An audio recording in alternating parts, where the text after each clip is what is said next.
ஒரே மாதத்தில் இந்த ஒரு ரெசிபியை மட்டும் காலையில் பிரேக்ஃபாஸ்ட் ரெசிபியாக சாப்பிட்டீங்கன்னா 5 கிலோ வரைக்கும் எடை குறையுங்க. ஸோ நீங்கள் எப்பவும் இட்லி, தோசை, வடை, பொங்கல் இது மாதிரி சாப்பிடாம காலை உணவாக இந்த ஹெல்த்தியான ரெசிபியை எடுத்துக்கலாம். ஸோ வாங்க இந்த ஹெல்த்தியான ரெசிபியை எப்படி டேஸ்ட்டாக பண்ணலான்றதை பார்த்திடலாம். இதுக்கு பார்த்தீங்கன்னா முதல்ல பாலை காய்ச்சி எடுத்துக்கோங்க. ஒரு 1/4 லிட்டர் பால் மட்டும் போதுமான அளவாக இருக்குங்க. தண்ணி ஊற்றாமல் காய்ச்சி எடுத்துக்கோங்க. ஸோ இது அப்படியே இருக்கட்டும். இப்போ இந்த டேஸ்ட்டான ஹெல்த்தியான ரெசிபி எப்படி செய்யலான்றதை பார்க்கலாம். இந்த ஹெல்த்தியான ரெசிபி செய்கிறதுக்கு நீங்கள் முதல்ல வந்து ஒரு அடிகனமான பாத்திரம் எது வேணாலும் எடுத்துக்கலாம். இல்லை 2 கப்பு தண்ணி சேர்த்துக்கோங்க. எந்த கப்பில் எடுக்கிறீங்களோ அதே கப்பில் தான் அளவுகளும் இருக்கணும். ஸோ நம்ம இந்த ஹெல்த்தியான ஃபுட்டு சாப்பிட்றதுக்கு தேவையான ஒரு முக்கியமான பொருள் ஓட்ஸுங்க.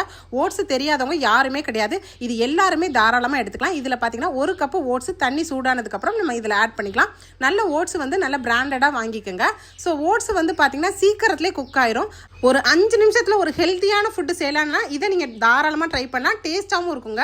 இப்போ நமக்கு வந்து பாருங்கள் ஓட்ஸ் வந்து நல்லா வெந்துருச்சு, குக் ஆயிருச்சு. ஸோ இதுக்கப்புறம் பார்த்தீங்கன்னா நீங்கள் மில்க் சேர்த்துக்கணும். பால் வந்து நம்ம 1/4 லிட்டர் பால் எடுத்துருக்கோம் இல்லையா, அந்த 1/4 லிட்டர் பாலை வந்து இதில் வந்து நல்லா ஓட்ஸ் வந்து நல்லா வெந்ததுக்கப்புறம் நம்ம இதில் ஆட் பண்ணிக்கலாங்க. இது பார்த்தீங்கன்னா செர்லாக் குழந்தைங்களுக்கு கொடுக்குற மாதிரி நல்ல ஒரு டேஸ்ட்டாக இருக்கும். அதே டைம் வந்து ரொம்ப ஹெல்த்தியான ஃபுட்டும் கூட. நம்ம காலையில் எப்போவுமே இட்லி, தோசை, பூரி, பொங்கல் இது மாதிரி வழக்கம் போல் உணவு சாப்பிடாம இப்படி ஹெல்த்தான ஒரு ஃபுட்டை வந்து தாராளமாக நீங்கள் எடுத்துக்கலாங்க. மார்னிங் பிரேக்ஃபாஸ்ட் ரெசிபியாக இப்போ பாருங்கள் பாலையும் ஊற்றியாச்சு.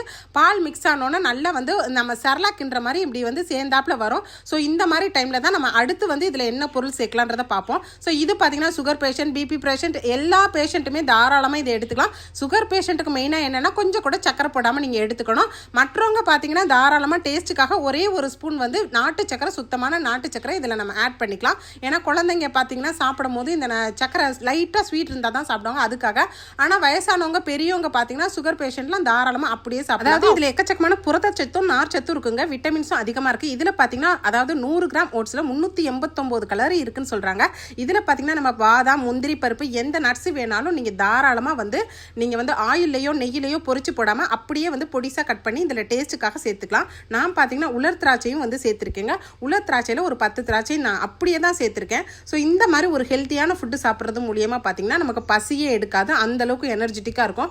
மத்தியானம் வரைக்கும் பார்த்தீங்கன்னா நமக்கு லஞ்சு சாப்பிட்ற வரைக்கும் கொஞ்சம் கூட பசி இருக்காதுங்க. இந்த ஓட்ஸ் சாப்பிட்றதுனால பாக்டீரியாக்கள், சில ஒட்டுண்ணிகள், நோய் கிருமிகள்ட்ட வந்து நம்மளை தாராளமாக பாதுகாக்குதுன்னு சொல்கிறாங்க.